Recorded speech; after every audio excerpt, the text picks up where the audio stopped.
Waterhouse jumped back into playoff places of the Jamaica Premier League with a 1-0 win over Tivoli Gardens at the Anthony Spalding Sports Complex on Monday.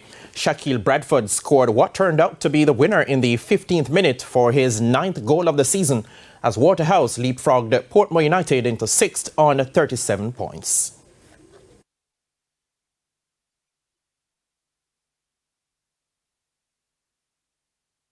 Yeah, definitely. Most of the opponents we have left on the calendar is definitely persons really want to solidify their position in the league. So it's going to be some hard games. Our next game is Cavaliers, so we have to continue to do our homework on the opposition and bring it out in the games. I'm very disappointed. I would say to them that if even a point we want to leave here with, as I see the season is haunting us by scoring goals, and we are making some simple mistakes. But we just have to continue work. A very young team. Hopefully they get experience this season, and we're looking for a better season next.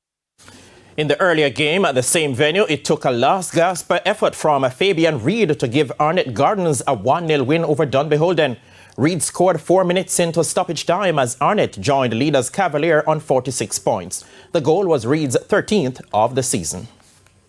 Really, I run on nobody with a leading goal score, you understand? We just play for the team, you understand? We just want to win the title for the team, you understand? Because that is the aim for this season, you understand? So I don't really want to play for myself, you understand? Because the moment I start playing for myself, it will only lead me to be selfish, which I don't want to play selfish. I want to play for the team because you have enough youngsters in our team who really want to win the title, you understand? So that is our aim right now. We came here with victory in sight and we played enough to have gotten at least a draw. It's just unfortunate that we were not able to hold our composure and concentrate throughout the 95 minutes. So we conceded a goal in 94 minutes. It's not an easy thing to take.